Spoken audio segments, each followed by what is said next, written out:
All right, look, so Michael Chandler has signed with the UFC. So Michael Chandler, a lifelong Bellator, someone that has been fighting for Bellator. Let's go on his Wikipedia page and check. He's been fighting for Bellator since 2010. September 30th, 2010 is when he made his Bellator debut.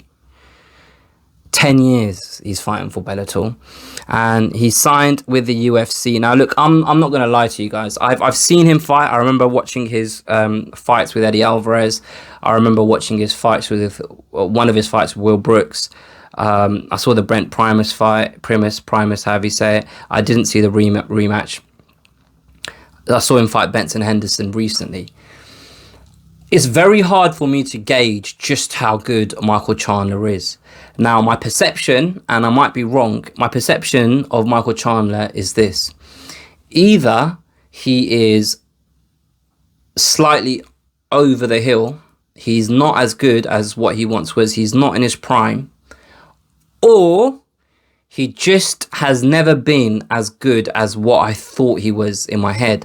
Because the perception I've got of Michael Chandler stems from his rise in Bellator, and I just didn't realize it was this long ago.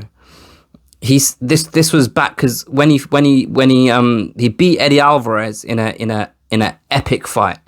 But that was back in 2011. For some reason in my head, it feels like it was like 4 or 5 years ago. But 2011, that's nearly 10 years ago. Do you know what I mean?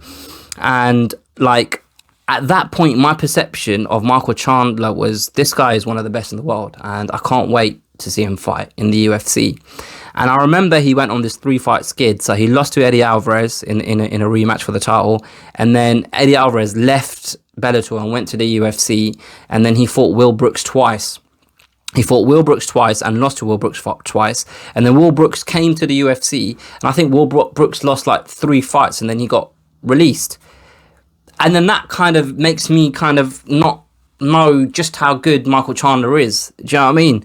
But recently he's kind of, put together more wins and losses. So ever since those 2 losses to Will Brooks, he's won 1, 2, 3, 4, 5, 6, 7, 8, 9 fights, and he's lost 2. So he's gone 9-2 since those 3 losses in a row.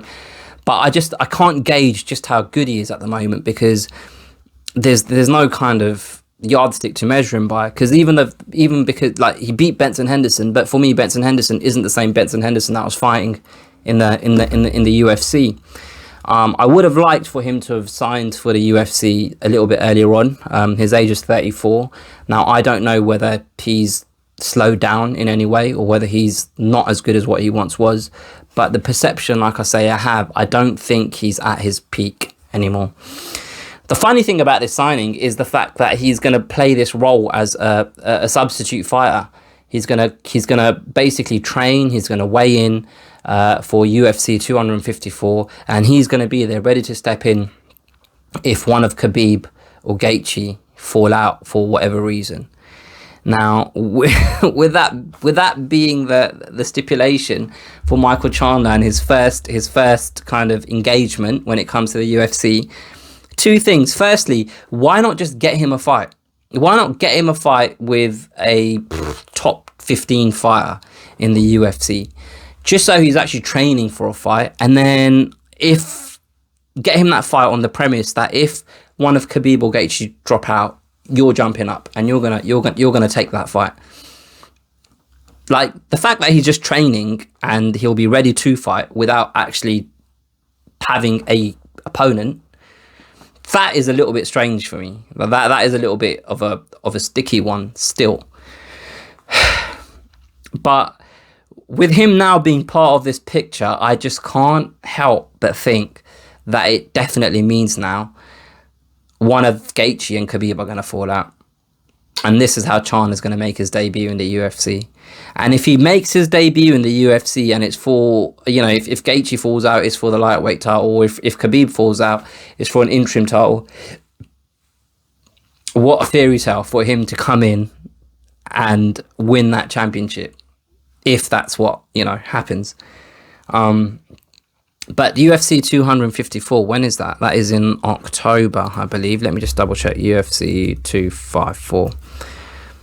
Yeah, at the end of October, so it's in a month's time, October 25. So he's got ample time to train, and I'm assuming he was in the gym before he signed. So he's got enough time to train for a fight against a Justin Gaethje or a Khabib. So him being in shape shouldn't be a problem. But that's almost like you've signed for an organization, and if neither of them drop out, what happens? Because I'm pretty sure the Khabib Gaethje fight is the last. It's the last fight on Fight Island before they come back to the States.